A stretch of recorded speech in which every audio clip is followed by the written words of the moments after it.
मसले पर ऐवान में जबरदस्त हंगामा। बीजेपी अरकान का असेंबली से वॉकआउट। डेली वेजरों को मुस्तकिल करने का किया मुतालबा। कुटवा में लापता अफराद का अभी तक कोई सुराग नहीं मिल पाया। बड़े पैमाने पर तलाशी कार्रवाई जारी। सियाती मुकाम गुलमर्ग में खेलो इंडिया विंटर गेम्स का 5वां एडिशन जोश खरोश से जारी। खिलाड़ियों में खुशी की लहर। जम्मू कश्मीर के बालाई इलाकों में बर्फबारी, मैदानी इलाकों में बारिश। कुपवाड़ा में बेशतर सड़कें बंद। सुर्खियों के बाद खबरें तफसीलात के साथ। सबसे पहले बड़े और अहम खबर के हवाले से बात करेंगे और बात जम्मू कश्मीर असेंबली की होगी, क्योंकि जम्मू कश्मीर असेंबली में बजट इजलास इस वक्त जारी है। ताहम आर्जी मुलाजमीन के मसले पर आज ऐवान में जबरदस्त हंगामा देखने को मिला। भारतीय जनता पार्टी ने डेली वेजरों को मुस्तकिल करने का मुतालबा किया, जिसके बाद उन्होंने ऐवान से वॉकआउट भी किया। ताहम इस दौरान नायब वज़ीर आला सुरेंद्र चौधरी ने यकीन दिलाया कि सरकार आर्जी मुलाजमीन को मुस्तकिल करेगी। आपको बता दें कि आज बजट इजलास का 8वां दिन है। 8वें दिन भी आज बजट इजलास की कार्रवाई जारी है, लेकिन आज वक्फे सवालात के दौरान जब हिज़्ब इख्तिलाफ लीडर सुनील शर्मा ने आर्जी मुलाजमीन का मामला उठाया तो ऐवान में जबरदस्त हंगामा देखने को मिला। बीजेपी ने डेली वेजरों को मुस्तकिल करने का मुतालबा किया और ऐवान में आर्जी मुलाजमीन को मुस्तकिल करने के नारे भी भारतीय जनता पार्टी के जो अरकान है उनकी तरफ से लगाए गए, और जिस दौरान बीजेपी के अरकान ने असेंबली से वॉकआउट भी किया। डेली वेजर्स जिस तरह से कल उन्होंने श्रीनगर में एहतजाज किया, जोरदार एहतजाज किया, और डेली वेजर मुलाजमीन पर लाठीचार्ज के मामले पर वज़ीर आला उमर अब्दुल्ला ने कहा कि पुलिस हमारे कंट्रोल में नहीं है। उन्होंने कहा कि भारतीय जनता पार्टी के अरकान राजभवन जाकर शोर शराबा करे तो बेहतर होगा। उन्होंने कहा कि डेली वेजरों का आर्जी मुलाजमीन का मामला एक इंसानी मसला है और हुकूमत इसके लिए संजीदा है। वहीं नायब वज़ीर आला सुरेंद्र चौधरी ने भी ऐवान को यकीन दिलाया कि उनकी हुकूमत आर्जी मुलाजमीन को मुस्तकिल करेगी। उन्होंने कहा कि भाजपा ने अवाम के उन्होंने कहा कि हुकूमत भाजपा को नहीं बल्कि अवाम के सामने जवाबदेह है। उन्होंने ये भी दोहराया कि पिछले 10 सालों से बीजेपी की सरकार है, लेकिन 10 बरस तक आर्जी मुलाजमीन के लिए भारतीय जनता पार्टी ने दरवाजे बंद रखे।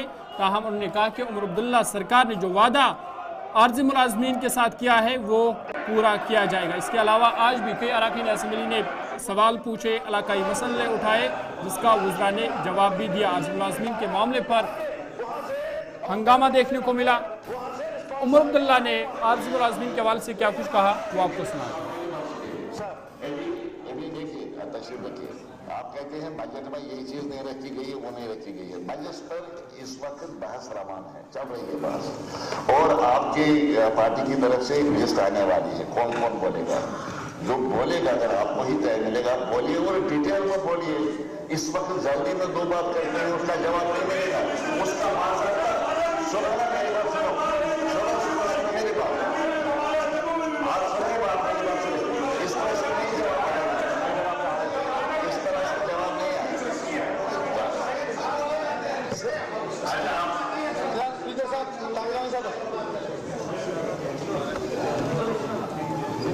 डेली वेजर्स के हवाले से बजट का डिस्कशन चल रहा है। हुकूमत का इसमें क्या रिस्पांस रहेगा, जवाब का इंतजार करिए। जहां तक पुलिस का उनके साथ बर्ताव रहा है, हुकूमत का इसमें क्या रिस्पांस रहेगा, जवाब का इंतजार करिए।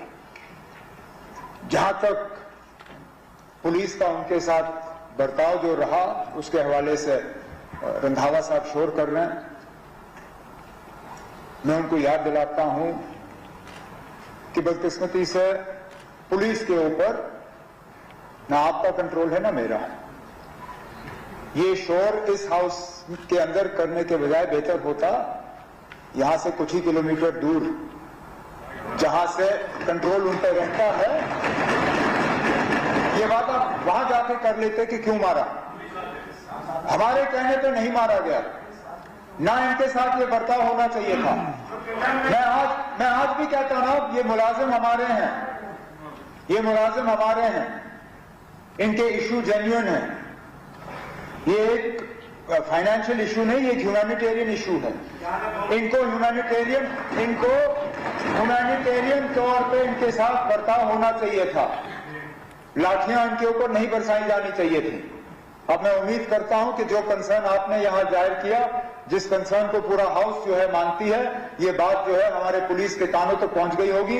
अगली बार जब ये लोग जो है अपने हक के लिए बात करेंगे तो शायद इन पर लाठियां नहीं बरसाई जाएंगी, इनको सुना जाएगा। उन लोगों को सड़क पे आना क्यों पड़ा?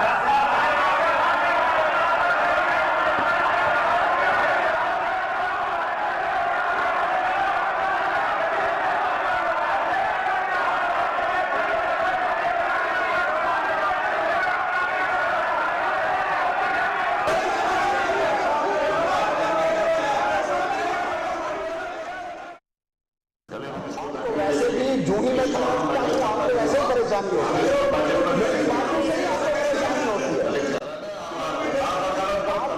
आपको मेरी बातों से ही परेशानी होती है। ये कुर्सी उस तरह बोल के रखे हैं आप, क्योंकि अपोजिशन आप चाहते ही है। अपोजिशन से कोई बात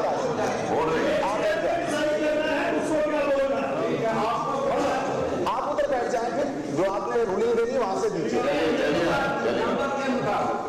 आपने ही वादा किया था कि क्वेश्चन आवर के बाद बहुत ही सीरियस इशू है डेली वेजर्स का, इतने ज्यादा हो गया, बोलने नहीं दिया किसी को, बोलने नहीं दिया। नेशनल कॉन्फ्रेंस ने इन डेली वेजर्स के साथ डे 1 से मजाक किया। पहले इनको लगाया गया, इनको 200, 400, 800 रुपए पे रखा। भारतीय जनता पार्टी जिसने इल्जाम लगाया है, हमने इनकी सैलरी 9,000 तक पहुंचाई है। जिस हालत में इनको पहुंचाया आप लोगों ने, असेंबली में हंगामा देखने को मिला। हिज़्ब इख्तिलाफ लीडर सुनील शर्मा की जानिब से ये सवाल उठाया गया था, जिस पर उन्होंने कहा कि जो नेशनल कॉन्फ्रेंस ने वादा किया था आरजी मुलाजिमीन के साथ वो पूरा नहीं हुआ। उस पर नेशनल कॉन्फ्रेंस ने कहा कि भारतीय जनता पार्टी ने 10 सालों से आरजी मुलाजिमीन के लिए अपने दरवाजे बंद रखे। तमाम उन्होंने यकीन दिलाया कि जो वादा आरजी मुलाजिमीन के साथ किया गया है, मुस्तकिली का वादा, वो पूरा किया जाएगा। आगे बढ़ते हैं। जम्मू कश्मीर में 2019 से अगरचे कई करोड़ की सरमायाकारी की गई है, ताहम फिर भी जम्मू कश्मीर में बेरोजगारी उरूज पर है। नेशनल कॉन्फ्रेंस के सीनियर लीडर और एमएलए पामपोर जस्टिस हसनैन मसूदी ने इस हवाले से कहा कि 2019 से जम्मू कश्मीर में अमन का माहौल नहीं बना। यही वजह है कि सरमायाकार जम्मू कश्मीर में रोजगार पैदा नहीं कर सके। देखिए वही है ना जो पॉलिसी थी 2019 की। अब पहले मैं आपसे कहूँ कि ये जो है पॉलिटिकल एस्पिरेशंस और जो डेवलपमेंट है, इसमें ये जो क्या नाम, इसमें आपस में तसाद नहीं होना चाहिए। जो 2019 में एक फिजा बनाई गई, तो अगरचे कम कहने को कहा गया कि इन्वेस्टमेंट आ रही है, लेकिन वो इन्वेस्टमेंट बढ़ी नहीं, उसका वातावरण नहीं आया। देखिए पॉलिटिकल एस्पिरेशंस में ट्रेड ऑफ्स नहीं हो सकते, सौदाबाजी नहीं हो सकती। आपकी सियासी उमंगें क्या है और डेवलपमेंट क्या है। कई पॉलिसी, कई स्कीम्स में ये इन्वेस्टमेंट की गई, लेकिन जॉब नहीं है। देखिए आप 2019 की बात आपने की, इसलिए बात नहीं क्योंकि वो माहौल ही नहीं बना। जिस माहौल में देखिए डेवलपमेंट सिर्फ पैसा आना नहीं है, डेवलपमेंट के एक वातावरण चाहिए, आप अमन का माहौल चाहिए। जब आप रोज रोज देखते हैं कि अभी देखिए कठुआ की कार्रवाई हुई, कठुआ में क्या हुआ, अभी देखिए राजौरी में क्या हुआ, तो बात यह है कि जो इन्वेस्टर है वो इन्वेस्टर आ जाएगा एक पीस के लिए। वो चाहेगा कि मेरे पैसे का फायदा हो और मेरे पैसे से जनरेट एम्प्लॉयमेंट भी करे और उसके साथ साथ अपने लिए फायदा भी करे। जब वो नहीं हो तो जाहिर सी बात है कि उस वातावरण नहीं बना, वो माहौल नहीं बना जो पीस का, अमन का हो और इन्वेस्टर को। एमएलए ज़ैडिबल तनवीर सादिक ने कहा कि 2019 के बाद बिना सोचे समझे ही पॉलिसियां तरतीब दी गई, जिसकी वजह से बेरोजगारी में लगातार इजाफा होता रहा। उन्होंने कहा कि पॉलिसी फ्रेम करने के लिए मुंतखब हुकूमत का होना ज़रूरी है। मुझे लगता है बहुत सारी मिस हैंडलिंग हुई है 2019 के बाद। बिना सोचे समझे, बिना कुछ दिमाग लगाए हुए प्लान्स बनाए हैं। इसीलिए डेमोक्रेसी बहुत इम्पोर्टेंट होती है, क्योंकि जो इलेक्टेड लोग होते हैं उनको पता होता है उनका एरिया कैसे डेवलप होगा और कैसे एक इलेक्टेड गवर्नमेंट जॉब जनरेट कर सकती है। आप फॉर एग्जांपल आप देखिए बजट में 450 करोड़ का एग्रीकल्चर है, जिसमें कोई 3 लाख के करीब नौकरियां बनेगी। तो एक जामिया प्रोग्राम है, उसी तरीके से ये गवर्नमेंट करती है। बट अनफॉर्चुनेटली जो इससे पहले हुआ बहुत गलत हुआ, बट उसको सुधार रहे हैं आस्ते आस्ते। जावेद इकबाल चौधरी ने ये सवाल उठाए हैं, क्या लगता है कि इस पर जो है वो, देखिए उठाया सवाल और सवाल का जवाब आया कि 2019 के बाद आज तक जितने भी स्कीम्स है उसमें से कोई जॉब जनरेट नहीं हुई। सो दैट मीन्स कहीं ना तो कहीं कुछ प्रॉब्लम है, कहीं ना तो कहीं कुछ धांधलियां हुई है। अभी बीजेपी वाले भी जल शक्ति स्कैम के बारे में बात कर रहे हैं, बीजेपी वाले भी बाकी स्कैम्स के बारे। दैट मीन्स कहीं बहुत ज़्यादा मिसहैंडलिंग और मिसयूज हुआ है फंड्स का। अब उसको आस्ते आस्ते असेंबली में जब बात होगी पीपल्स डेमोक्रेटिक पार्टी के सीनियर लीडर और एमएलए कुपवाड़ा फयाज अहमद मीर ने कहा कि 2014 में पीडीपी सरकार में महबूबा मुफ्ती ने सीडीएफ फंड को 3 करोड़ तक बढ़ा दिया था। उन्होंने कहा कि अब 10 साल गुजर चुके हैं, इसे मजीद बढ़ाना चाहिए ताकि असम्बली हलकों में तामीर और तरक्की यकीनी बनाई जा सके। देखिए, जहाँ तक सीडीएफ का सवाल है, ये जो है 2014 में मुझे याद है कि 15 में उस वक्त 1.60 सीआर था। उसके बाद में महबूबा जी ने ये 3 करोड़ डबल किया था। अगर आप देखेंगे 10 साल के बाद ये 3 करोड़ ही है, ये मुझे लगता है कि बहुत कम है, इसको बढ़ाना चाहिए। पहले तो ये है, तो हम वो कोशिश भी करेंगे इसमें कि इसको बढ़ाना चाहिए जिस तरह बाकी स्टेटों में है। बाकी जो आपने कहा कि उसके लिए बहुत सारी स्कीम्स है, ये सही है कि उस पर हम बात करेंगे। जहाँ जहाँ हमें लगेगा कि नहीं बड़े प्रोजेक्ट उठाने हैं, उसके लिए अभी हाउस चल रहा है, इस पर बात करेंगे। अगर एक बहुत बड़ा प्रोजेक्ट आता है जिसमें बहुत बड़ी अमाउंट की डिमांड की जाती है, बहुत बड़ा अमाउंट चाहिए होता है, तो उसके लिए यूटी ग्रांट, बाकी स्टेट सेक्टर, बाकी चीजें होती हैं, तो हम उसमें भी उठाते हैं। तो एनुअली जो 3 करोड़ की यहाँ पर न्यू गाइडलाइंस दी गई है, तो वो क्या इनफ है? देखिए, गाइडलाइंस तो अभी तक तो कल ही हमने भी देखा, उसको चेंज भी किया जा सकता है। अगर कहीं पे हमें लगेगा कि नहीं यहाँ पे आवाम को इससे फायदा पहुंचेगा तो वो कर सकते हैं, तो गवर्नमेंट तक है, वो कोई बड़ी बात है नहीं। एमएलए बांडीपोरा निजामुद्दीन भट्ट ने कहा कि बेरोजगारी एक बहुत बड़ा चैलेंज है, इसके लिए हल तलाशने की ज़रूरत है। देखिए, ये एक गंभीर मसला है, एक समस्या है। ये यहाँ रोजगार के मसले को लेकर जब मुल्क आज़ाद हुआ था तो यही 2-3 चीज़ें थी कि रहने को मकान मिले, खाने को रोटी मिले और काम करने के लिए काम मिले, रोजगार मिले, सम्मान मिले, इज्जत मिले। आज जब हम देख रहे हैं बड़ी तादाद है, पूरे मुल्क में है अनएम्प्लॉयमेंट, और आज चूंकि हमको एक यूटी में तब्दील किया गया है, तो दायित्व है, जिम्मेदारी है सबसे ज़्यादा यूनियन गवर्नमेंट की कि वो इस हमारी एम्प्लॉयमेंट को किस नज़र से देखते हैं, क्योंकि रिसोर्सेज हमारे जो उन रिसोर्सेज पे उन्हीं का कब्जा है। जो रेवेन्यू हमारा है वही डिटरमिन करते हैं।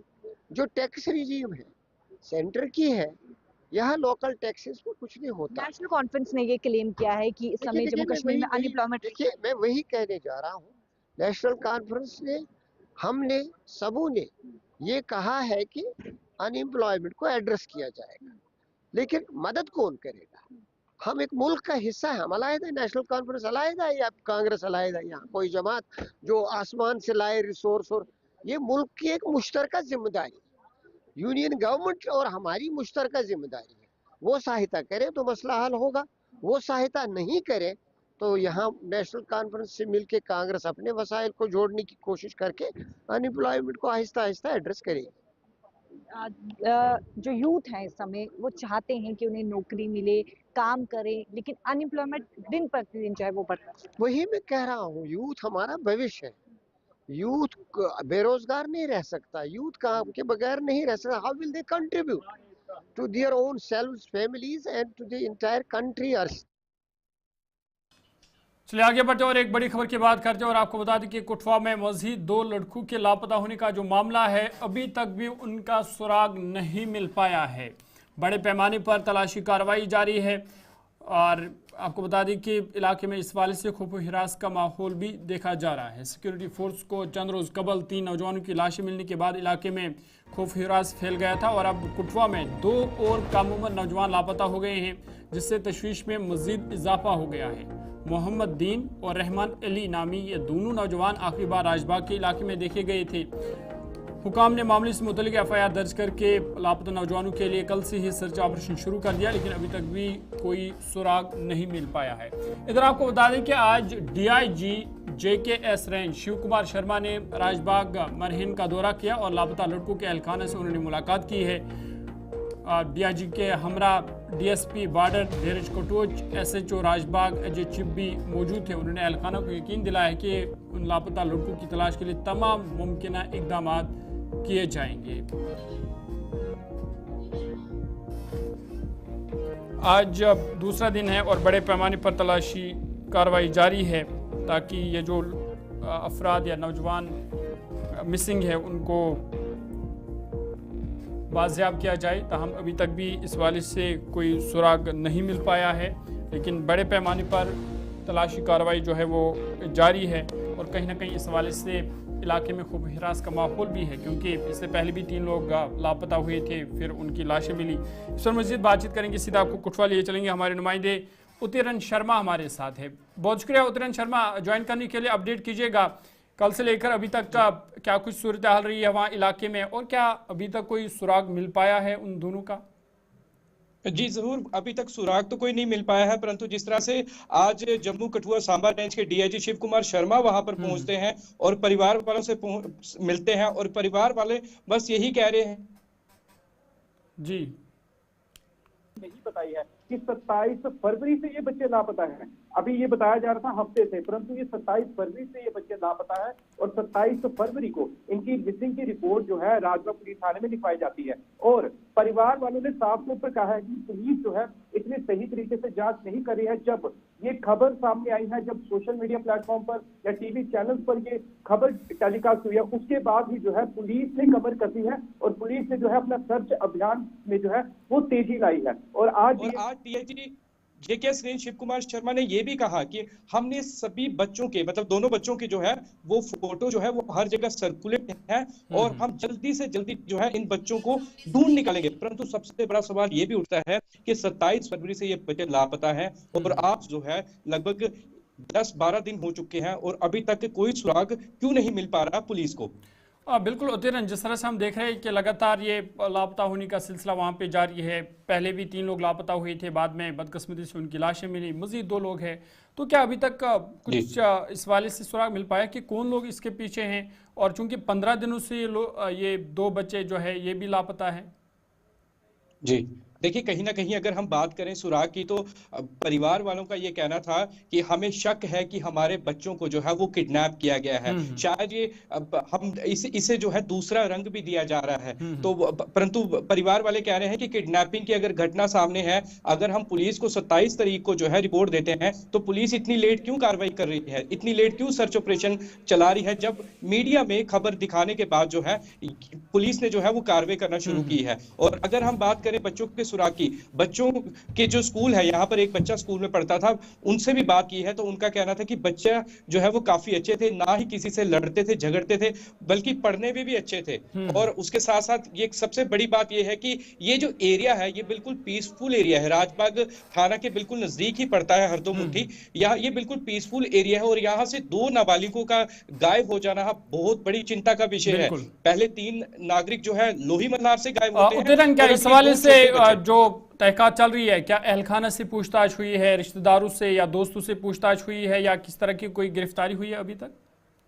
जी गिरफ्तारी तो कोई नहीं हुई है, परंतु रिश्तेदारों से स्कूल में जाकर और साथ ही साथ उनके दोस्तों से जो है वो पूछताछ की गई है, परंतु कोई कुछ नहीं बता पा रहा क्योंकि सब परेशान हैं। सब ये सोच रहे हैं कि ये बच्चे गए तो गए कहाँ। ना ही ये बच्चे भागने वाले थे कहीं पर और ना ही कुछ इस तरह की एक्टिविटीज में ये बच्चे, छोटे बच्चे थे, इन्वॉल्व थे। बस खेलते थे और स्कूल जाते थे, इनका यही पूरे दिन का जो है वो काम रहता था। और इसलिए जिस तरह से पूछताछ के सामने आया है, ना ही किसी रिश्तेदार को बच्चों ने फोन किया है, ना ही अपने किसी दोस्तों से जो है वो संपर्क किया था और ना ही किसी को बताया था कि हम जाने वाले हैं। वैसे हम ये नहीं कहते कि वो खुद गए हैं, किडनैप भी हो सकते हैं और कोई बड़ी साजिश भी जो है इस पूरे मामले के पीछे जो है वो कहीं ना कहीं जो है परिवार वाले कह रहे हैं वो नजर आ रही है। चलिए, बहुत शुक्रिया तफसीलात फराहम करने के लिए। उत्तरन शर्मा कुटफा से तफसीलात फराहम कर रही थी और बता रही थी कि फिलहाल इलाके में खूब हिरास है, क्योंकि 15 दिनों से ये 2 नौजवान लापता है। फिलहाल तलाश जारी है। आगे बढ़ते और एक बड़ी खबर इस वक्त आ रही है रियासी से, जहां पे एक दर्दनाक सड़क हादसा पेश आया है। 4 लोगों की इस हादसे में मौत हो गई है, जबकि 8 दीगर लोग जख्मी बताए जा रहे हैं। ये बड़ी और अफसोसनाक खबर रियासी से है, जहां पर आज एक टेम्पो गाड़ी हादसे का शिकार हुई है, एक गहरी खाई में जा गिरी है, जिसके नतीजे में 4 लोगों की मौके पर ही मौत हुई है, जबकि 8 लोग जो है वो जख्मी बताए जा रहे हैं। बताया जा रहा है कि ये गाड़ी जम्मू से बगनकोट जा रही थी, ताहम ड्राइवर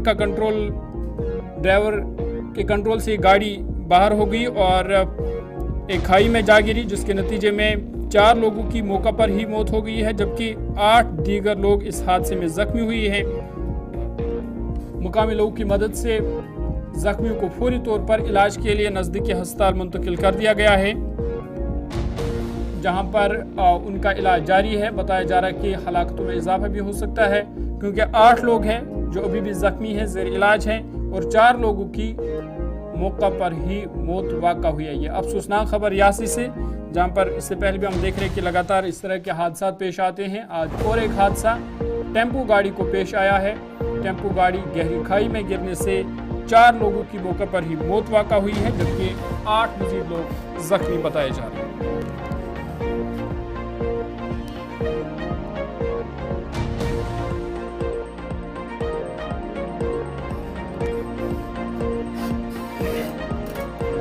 ये अफसोसनाक खबर रियासी से, जहां पर ये बड़ा हादसा पेश आया है।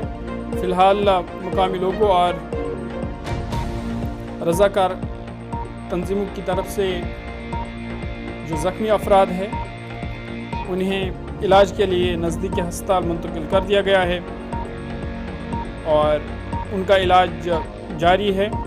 ताहम इस दर्दनाक हादसे में 4 लोगों की मौका पर ही मौत वाक़ा हो चुकी है। बताया जा रहा है कि गाड़ी जम्मू से बगनकोट की तरफ जा रही थी।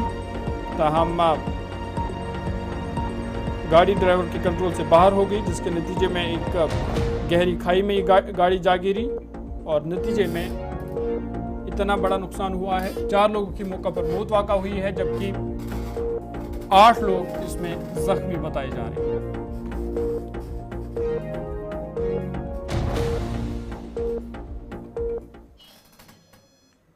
हमारे नुमाइंदे हमारे साथ हैं, अपडेट कीजिएगा क्या कुछ मजीद तफसीलात है, बड़ा हादसा किस तरह यह हादसा पेश आया है और क्या कुछ मजीद जानकारी आपके पास? जी बिल्कुल, अगर बात करें रियासी जिले की तो जिस तरह से पहाड़ी और दुर्गम क्षेत्र है, वही अगर जम्मू की बात करें तो जम्मू से मोहर की तरफ जो एक टेम्पो ट्रैवलर जा रहा था, जिसमें बताया जा रहा है कि 15 जो यात्री सवार थे और जो टेम्पो है वो खाई में गिर जाता है, जिनमें कि 8 लोग जो जख्मी हो गए हैं। और कहीं ना कहीं अगर बात करें तो इसमें मरने वालों की संख्या जो बताई जा रही है 6 के करीब बताई जा रही है। और कहीं ना कहीं अगर जिस तरह से वहां गहरी खाई में जो टेम्पो गिर जाता है, उसके बाद वो जो पुलिस की टीम मौके पर पहुंचती है और जो घायल हैं उनको भी बाहर निकाला जाता है और जो हॉस्पिटल मोहर है वहां पे उनको पहुंचाया जाता है। ये जो 4 लोगों की बताई जा रही है कि 4 लोगों की इस हादसे में डेथ हुई है, क्या उनकी तस्दीक या अभी उनकी पहचान हो पाई है? क्या ये बच्चे थे या महिलाएं थे, बुजुर्ग थे? जी बिल्कुल, अगर बात की जाए तो इस वक्त तक जो उनकी पहचान है वो नहीं हो पाई है। और कहीं ना कहीं अगर बात करें तो पुलिस जो खंगालने की कोशिश कर रही है जो कहाँ के व्यक्ति थे और कहाँ के थे। इतना बताया जा रहा है कि जम्मू से जो ट्रैवलर आ रहा था और मोहर की तरफ जा रहा था, अभी मोहर नहीं पहुंचा था, मोहर से पहले ही उसकी बहुत दुर्घटना का शिकार हो जाता है और गहरी खाई में गिर जाता है।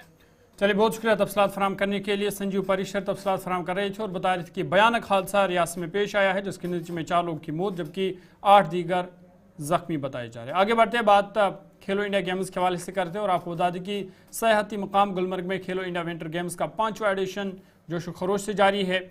सरमाई खेल गुलमर्ग में बड़े पैमाने पर जारी है, जिसके हवाले से खिलाड़ियों में भी काफ़ी जोश देखा जा रहा है। आज तीसरे दिन भी खिलाड़ी मुख्तलिफ खेलों में हिस्सा ले रहे हैं। गुज़िश्ता रोज़ गुलमर्ग कोंगडोरी में खेलो इंडिया विंटर के 5वें एडिशन के दूसरे दिन टंगमर्ग से ताल्लुक़ रखने वाले मुकामी खिलाड़ी परवेज़ अहमद लोन ने स्नो बोर्डिंग जॉइंट स्लैम में गोल्ड मेडल जीता था और इससे पहले उन्होंने इसी खेल में सिल्वर मेडल भी जीता है। खिलाड़ियों ने इंतजामात पर भी इत्मीनान का इजहार किया।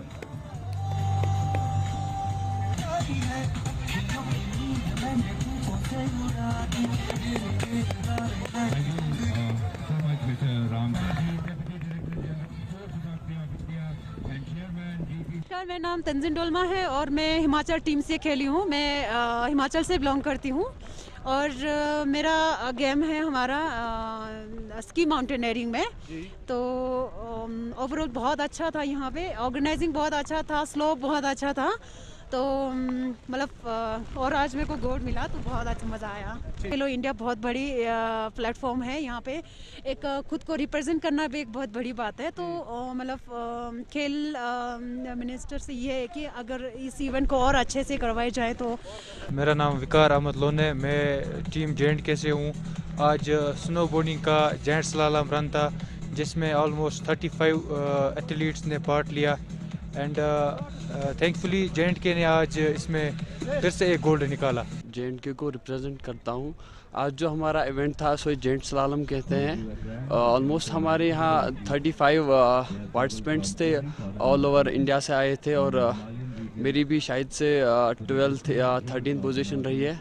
जुबैर भाई ने हमारे लिए आज एक और गोल्ड लाया है और कल राजा खान जो महराजुद्दीन खान के नाम से जाने जाते हैं उन्होंने कल लाया था और मैं खुश हूँ बहुत। जी, मैं Nusrat Ghazala divisional sports officer Kashmir J&K sports council से हूँ।